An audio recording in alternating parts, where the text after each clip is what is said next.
Trickery of the mind. This is going to be an interesting conversation. What makes it even more interesting is that I'm going to ask anybody that can literally understand what I'm talking about to email me. To email me at keithsaenz720gmail.com if you've ever had this experience. It's a unique experience, and it's kind of a mixture of something historical, thousands of years ago, and something in the now. It'd be a very rare experience. One of the rarest experiences in the world.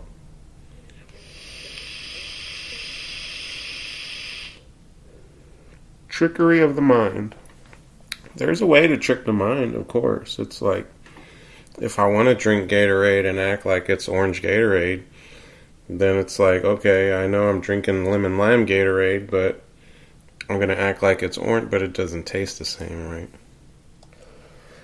It's kind of like medicine. You want to take some medicine, you don't like the flavor, you're going to plug your nose, right? It's kind of interesting. There's all sorts of trickery of the mind.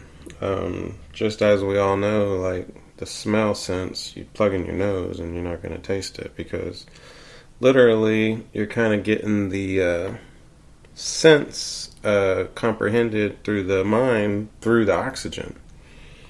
It's kind of interesting, but you need the oxygen. You need the oxygen to actually have the sense, you know. So, trickery of the mind is like there is a fine line between how a person can trick their mind. Now, there's a natural way, which is lying. You know, of course, it's going to trick other people's mind. Naturally, it's going to trick their mind, like they got away with something or whatever, which is common and understandable. And of course it does. Causes arguments. It causes mishaps. It causes whatever it causes, you know. But when you get into the trick of the mind, like the way I'm about to explain it, it's going to sound awkward, but it's true. It's been proven. There's a theory behind it. I'm a witness to it. I've lived it. I've understood it. And it's an ongoing process.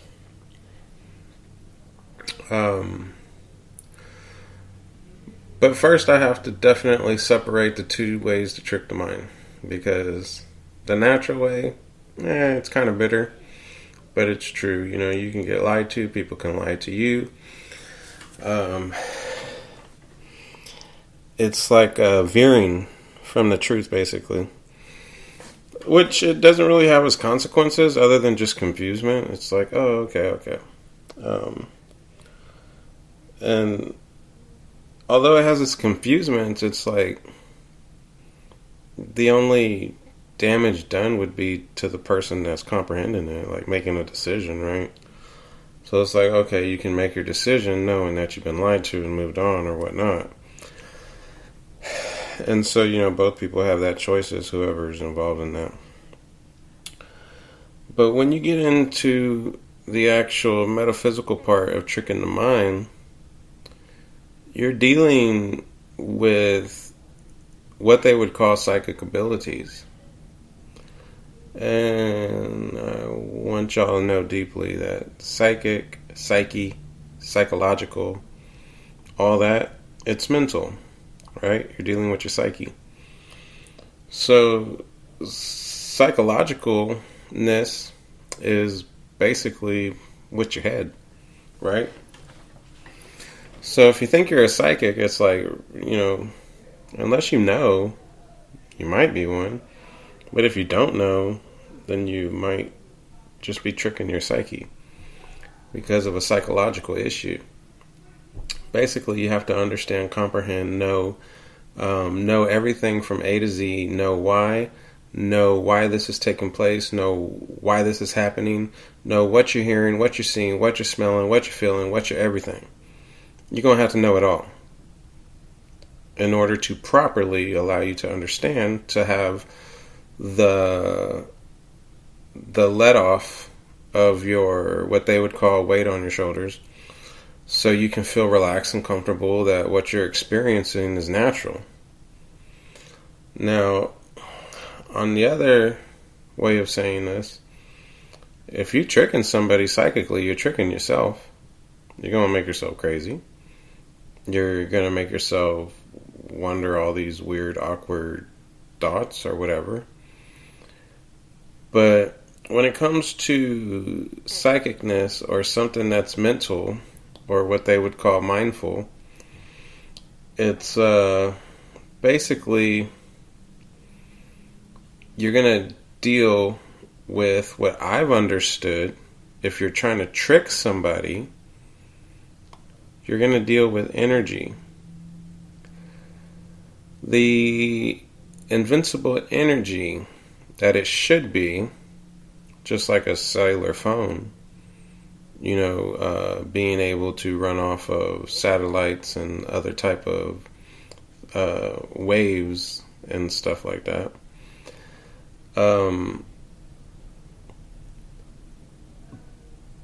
But my experience, I'll just go ahead and let it out, is that it's a magnetic energy that feels very awkward.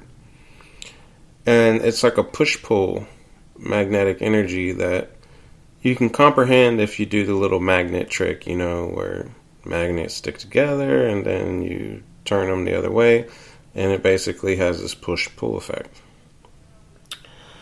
So when you're getting psychically attacked or psychically messed with, or what you can say mentally messed with, because somebody wanted to abuse guidance, abuse help, abuse something that was natural, something very natural was abused.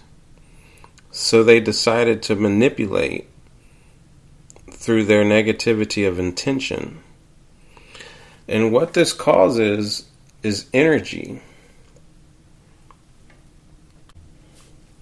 So this type of energy is like a deadly energy, I ain't gonna lie. Now, this is what people don't comprehend from natural to non-natural. Because normally and naturally, we do transpire. And what that is transpiring thoughts. We are literally sharing our thoughts, but in a different way, which is a 1 percentile way, which is a natural way. If I'm sitting down with you at a bar, I'm going to order something, and the odds of you wanting to try what I order are going to be about 50, if not more percent. 75% of asking, how does that drink taste? And then the next drink you may order could be the same drink. If you're hanging around a group of friends and they're drinking something other than what you drink, it's about an 80% chance you're going to change your choice of drinking. These would be natural ways of transpiring thoughts or comprehending the thinking process. Because why? We're natural. We're natural people. This is how we learn. Through conversation, interaction, one-on-one, observing, stuff like this. Okay?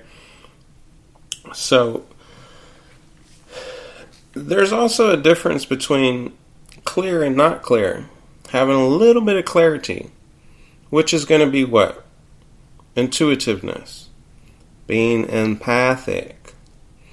Take advantage of an empathic person and I guarantee it'll bite you right back in the butt. You want to know why? Because that empathic person, if they're smart enough, they're going to understand that every thought, every feeling, every emotion, everything wasn't even theirs.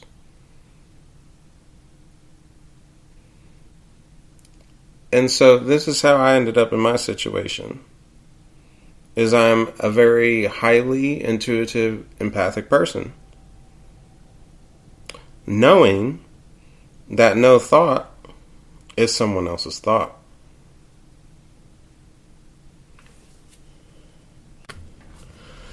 So when this happens, depending on the type of person you are, it goes in many different ways. But let's touch base back to the natural effect of that 1%. We all as people interact, and we all have our own choices and decisions to make. Now, yes, we can inflict each other with a little bit of encouragement and this and that, and it happens. But that would be a natural way, the drink example. The unnatural way would be a person with vindictiveness, wanting to mentally harm somebody, putting in their conscious effort to use what would be a mixture of their soul, which would be their behavior, the way they are. But at the end of the day, it would be their decision making of their intention. Now, this is what you would call a person putting in their behavior into another person. Why? Because they're using their consciousness, which is that step forward of their decision making. Meaning they had a choice, they made their choice, and now they're deciding to do this mentally and consciously. So their behavior is what they are doing it with. Therefore, other people will get affected because this is a conscious choice that they made. Now, doing so, I'm going to explain this again and again. This is like Reiki. If you know anything about Reiki, Reiki healing is Reiki healing. If you don't know how to Reiki heal, then you don't even need to be doing any of this stuff. Because this is what you would call Reiki with a negative intention and not even understanding how to properly do it. Why? Because when you Reiki heal, you're putting in your best intention to what you know how to do. Whether you're a massage therapist, whether you're sending proper thoughts like, I wish this person the best.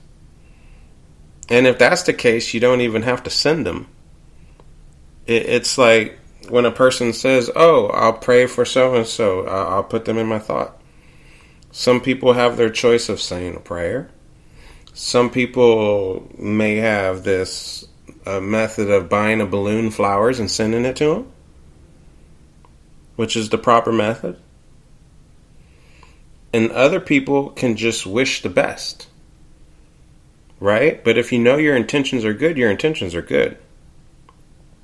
Now, the negative part about this is what I'm trying to basically send a message for people to understand, and I would love to know if this is happening to anybody else, is that there's people doing this the negative way, and I have understood and I have discovered it, to where they would put their negativity towards what I said, their consciousness, which is basically targeting individuals. Now, when a person does this and they target individuals, it's like it comes with a little bit of their intention, a little bit of their negativity, a little bit of their visualization, a little bit of their false entity, a little bit of this, and that, which causes an energy, a facade of an energy. Now, real and unreal, that's them trickering their mind. Because they don't know what they're building. And who they're using, that's even more of a trick of their mind. But when people do this, they're developing what I have understood as magnetic energy. That they are literally using the negativity of imagination to affect a normal living human. And there's many ways to do this, because it's been experienced with imagery, which is falsifying what you think of a person and who they really are. They do this with the transpiring of thought as well, which is basically the most wrongful use of any guidance technique that ever even existed. To me, this would be the most shameful act, the most nastiest behavior of an act. For a person to mentally want to consciously use Reiki to transfer a thought, especially in a negative intention. At this point, this is where I understood more than just a double-sided coin, which naturally and normally, which would be twin flames. Because twin flames would naturally have this problem, but not with the energy. So when you get into more of a method of the transpiring of the energy with its wrongful intent, this is where you can also understand how a person manipulated or can manipulate the feeling aspect of this situation. So with their energy, they are literally tricking the mind of somebody else of a remembrance of a certain event, of how things felt. So this is where the trickery of the mind gets so bad to where it can literally manipulate how you once felt about a thing, a person, an object, a car, a drink, a dish. It gets to the point where you will not look at cookies as being sweet anymore. The most devilish behavior that can ever occur. If you want to look it up biblically. It's called Nymphilim. It's what didn't exist but now does, until it's discovered. Something that is what archaeologists would try to find. Our very own archaeologist in this world tries to find these artifacts. Whether it's a cone-shaped head, extraterrestrial being that was put to rest and got buried, what they would call the giants, what they would call unidentified, right? And so our natural way of understanding this is basically museum artifacts. The cause and effects is right here, right now. Because this is how it ends up being. A process. A very own process. Out of hand, I would call it transforming the wrong way. Yet to be discovered, right? But yet on to something. So look up that definition when you have time, or while you're listening to this, because it is a devilish behavior with the wrong intent. Now, in the modern world now, it basically affects how we once felt. It can affect our deciding. It can cause a confusement. It can change your future in the wrongful matter. in the most wrongful way, it can literally cause a side effect of where a person can actually believe that an object is real. Meaning they'll really think that the object is alive. And people aren't objects. People are people. Objects don't have energy unless it's a TV or electronic device. That's why it's categorized as electronics. Anything else is just an object. So this is a fine line of mentalism that is rarely discovered, yet utilized with energy. What are they stirring up? Could it be something of our very own naturality? Of the moon, the sun, radiation? What could it be? I'm still on to that. But the use of this is literally what we try to protect our world from. That's why we have recycling. That's why we have Green Life Matters, right? Going green, saving our planet.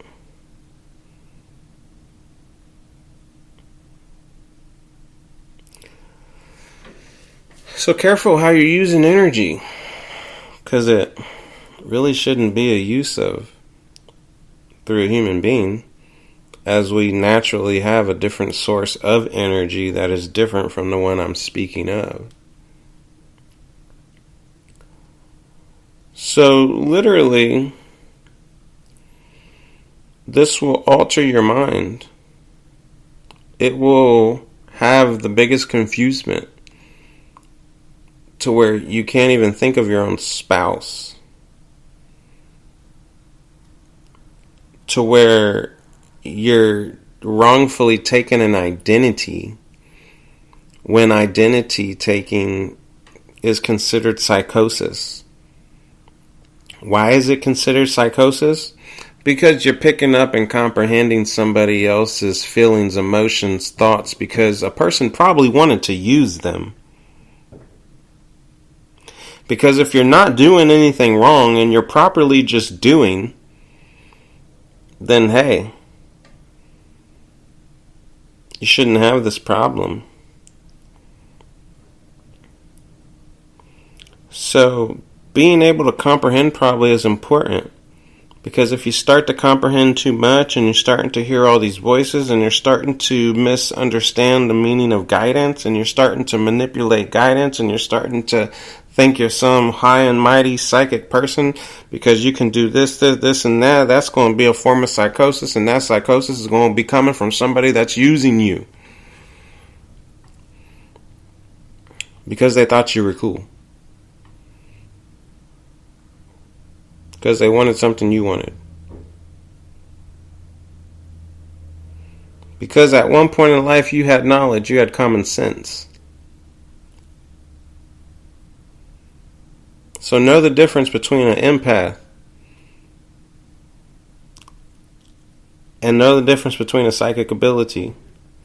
Because if you're an empath and you know how to know yourself and you know how to intuitively read and you know how to intuitively do this and you know how your senses work and you know how your emotions work and you know how when your emotions are working when somebody else is affecting them, then you're already naturally a psychic.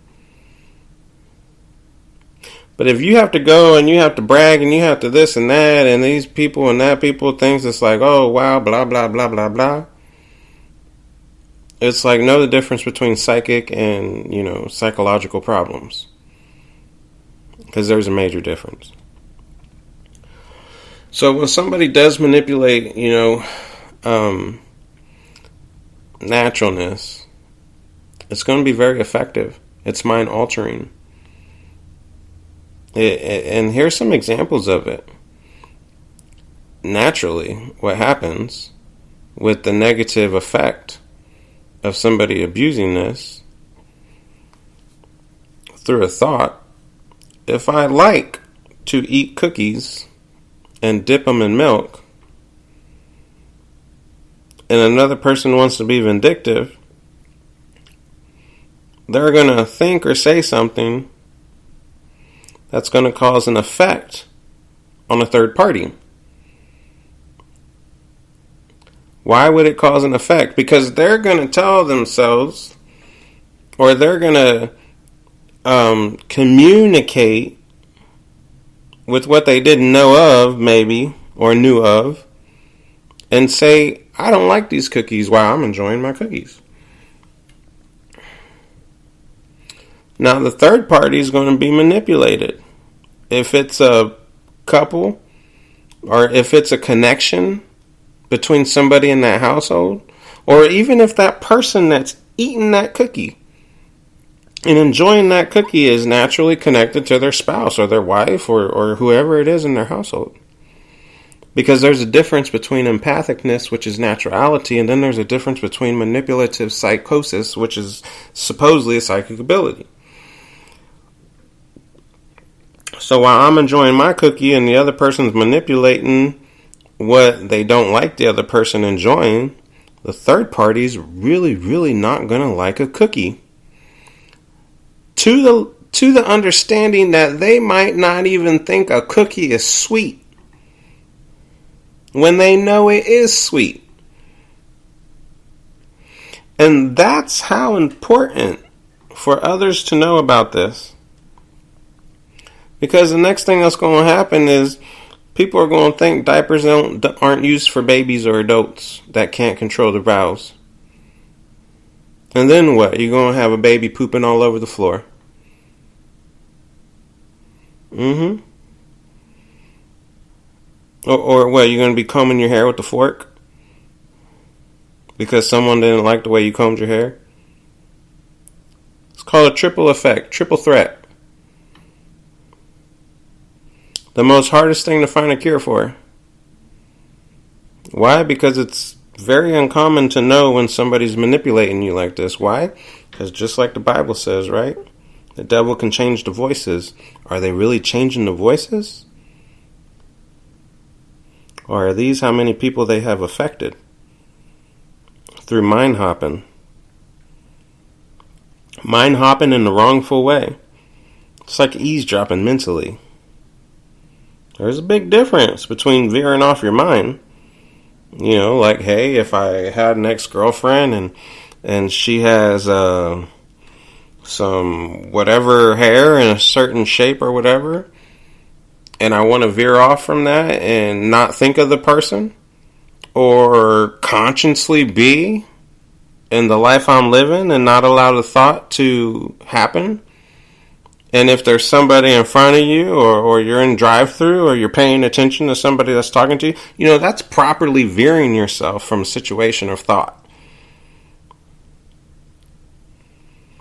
Now, it can be resemblance of a movie. It's like, oh, well, I'd rather just think about a movie I saw. They're like, that's proper. But if you're intentionally doing this mind hopping for someone else to have an effect, or to cause a negative effect, that's going to come with a voice. Okay? So when they say the devil changes voices, how are they changing the voice? Well, first it happens naturally. And then they'll understand the voice. And then they'll understand the manipulation. And then they'll think it's, a cool tactic, which it's not. And then they'll utilize it. And then it'll come down to somebody else getting the effect. And you know what? They just might meet that person that understands this. Or run into that person that understands this. And then you have two devils battling each other. And you know what the interesting part about this? Is one of them devils are going to grow wings.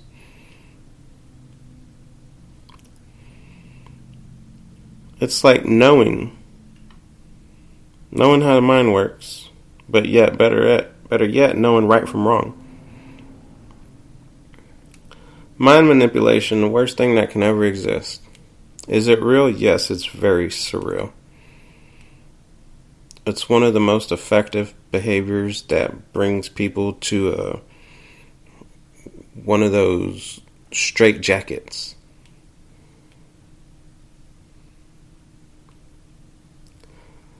These behaviors are so manipulated,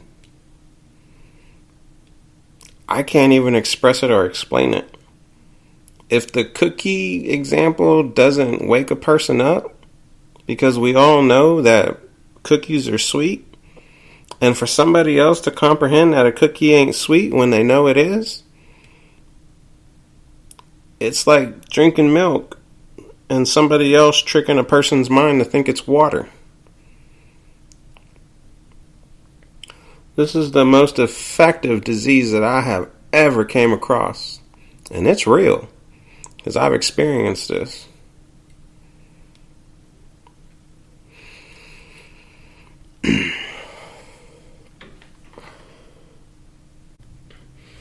So, definitely give this some thought, because you might be going through this very same situation. And it's very common for people to experience this. Maybe not to the extent that I have, but it's also very, very common for a person to keep this a secret. Why? Because they don't want to end up in that straitjacket. Why? Because they don't want to admit to mental disorder. Well, it's not a mental disorder unless you're the manipulator. If you're the negative manipulator, it's not a disorder. It's a tactic. It's a behavior. It ain't the best quality for anybody to have. So, this is where, once again, I'm asking, if you're experiencing this, please email me. The email's at the beginning of this broadcast. There is a solution. There are other ways of dealing with it by understanding. Does it take a little while? Yes, it does. It takes a lot of knowing.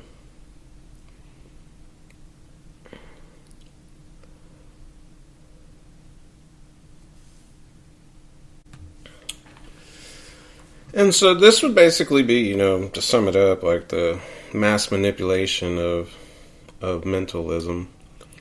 Now, on the other hand, there are natural ways that are effective, which can also be an occurrence of usage to benefit somebody else's whatever life or situation. And this can also be an example, because we're dealing with people in mentalism, which can be, once again, a triple threat, but at the same time, it's like, who's causing this and who's causing what, right? So, here's a perfect example. You have a couple, they split up. One of the person meets somebody new. The person that they met new isn't really working out for them, so they're kind of, basically analyzing, like, damn, should I have really left this person, or should I have not left this person? The new person really ain't working out. They kind of miss the other person a little bit, whatever, blah, blah, blah. Well, in a conscious thought, they might give it, that if they're, an intuitive empath, they're going to give it some thought, and they might pick up a little bit of feelings or a little bit of something from the person that they left, which is going to kind of veer back. Now, if that happens, I would drop what you're doing and just pertain to the person that you feel that you're connected with. Because you might get it misunderstood with the person that didn't work out for you. Right? Now, if you're able to balance those things and know your initial thought and how you ended up connecting with each party in the first place, then that's cool. You don't have to give that person a call or take whatever it is. Because you don't want to get the new person mixed up with the person that was left, or the person that left you. Now, let's just say this third person was the manipulator, or knew somebody that is a manipulator. That's where you got 4 people involved. So, if any of these new people know about something that they misunderstood that thought was a mind tactic, well, at the same time, the person that is trying to figure out or analyzing the situation, like, damn, I'm kind of comparing, I'm analyzing, which is normal. And that empath just got caught up between somebody that thought it was a mind tactic and the other person that could have been affiliated with the new person they were with. When this happens, this is where that person that is comparing or having those emotional thoughts like, okay, I shouldn't have left this person, or maybe I should have, or maybe this person ain't right for me. That's where that person needs to step out. And they need to kind of isolate themselves. They need to literally isolate themselves, protect themselves, allow themselves to gather their own thoughts, not be around people, not interact with people. If they know somebody that can help them, that's great, but they would deeply have to understand what they're going through.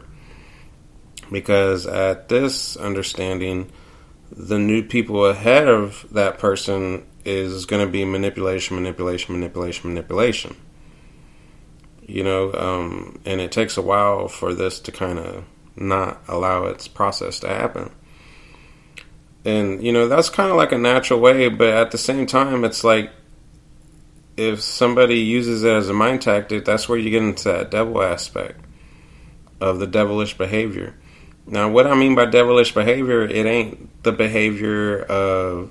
It's not like the behavior of sexualness. It's not the sexual behavior. It's not the robbing people behavior. It's not the stealing behavior. It's none of that. I'm talking mind manipulation.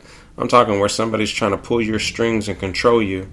I'm talking where somebody's literally trying to use mind tactics to make you walk a different direction. It's like mind tactic that they're going to try to make you make a left-hand turn when you know you're making a right-hand turn in your vehicle. So when this happens, know that you need to step out of the situation and get some real help. Not a doctor, not a scientist, not a freaking surgeon, not any kind of medical doctor that you would think of. You would have to get some supernatural doctors. And if you're going through this, then only you would know what I mean. So this manipulation is a major occurrence as modern technology is getting more enhanced, as this type of living is getting more enhanced. It's building up. Everybody's always looking for that holistic way to heal themselves. But when you run into this complication, this is where your healing ends, and you need to figure out a different method of healing because somebody's taking advantage of your healing. This is the part that's not good, is somebody's literally taking advantage of the way you used to once heal. And they don't know everything you know because you were allowed to do this properly through a sense of knowing, through an understanding of knowing, through having a certain way of being. And they're going to try to take this away from you. During the way of taking this away from you, it's going to become a identity disorder for somebody. And they can also cause an identity disorder for the person that they're manipulating. But this is where I'm going to bluntly tell you that identifying yourself has nothing to do with mocking somebody or mimicking somebody. Identification of yourself is going to be dealing with your own emotions. If I drink a lemonade and I realize that it's refreshing and that it's good for me and it cools me down and it quenches my thirst and it does everything that I enjoy it doing, then I had just identified myself to like lemonade. And that's what identifying yourself is properly use of. If I eat chips and I like a flavor, then I just identified myself as liking chili cheese Fritos. Do I know when to not eat them? Yes, I do. Do I know when I want them? Yes, I do. Do I know, the right time to eat them? Yes, I do. Do I know when I've eaten too much? Yes, I do. Know when to put it down. Know when to indulge and, buy a bag of chips. Identifying yourself properly is going to be by identifying your emotions, identifying what you like, identifying what tastes good to you, identifying to know when it's unhealthy, identifying to know when it's okay to, identifying everything properly that you're wanting your proper change to increase of in your own life. So when you're able to identify your change and properly have a set goal on your change, then you can properly start identifying things in your life to where it's like, hey, I like this feeling of quenching my thirst with Gatorade or with lemonade or with whatever you choose that you like. If you put your feet in the sand and you don't like the feeling of the sand, you identified yourself. If you went on a roller coaster ride and you had the funnest time of your life, you identified that you like that feeling. If you don't like that feeling, then you have identified that you don't. And other people will have to respect that when you don't want to get on the roller coaster ride. Identify yourself properly, because wrongfully would be a manipulative, wrongful tactic that people want to steal your identification from you, which is going to be in two different ways. On the outside, which is wanting the same kind of hair, or the laughter, or the smile, or the walk, or the talk, or whatever it is. But then they didn't know that it came with an internalness of it. What brought that out? They're going to try to identify that too. This is where they can mentally take over your mind. So know the proper terms of identification and how to identify yourself. But most of all, this podcast is about learn how to identify when somebody's manipulating you. Because these manipulating tactics can be an ongoing situation of transferring wrongful energy with the wrongful words, with the wrongful thought, with the wrongful emotion, with the wrongful intent of somebody's incompetent thinking. Know the jealousy of it, because it comes with jealousy too. Know why other people are jealous, so you can kind of understand why you veered from your wanting anyways. Because you will veer from your goal if somebody has the jealousy towards you, because you'll be manipulated to not have that goal anymore, or not having the want anymore.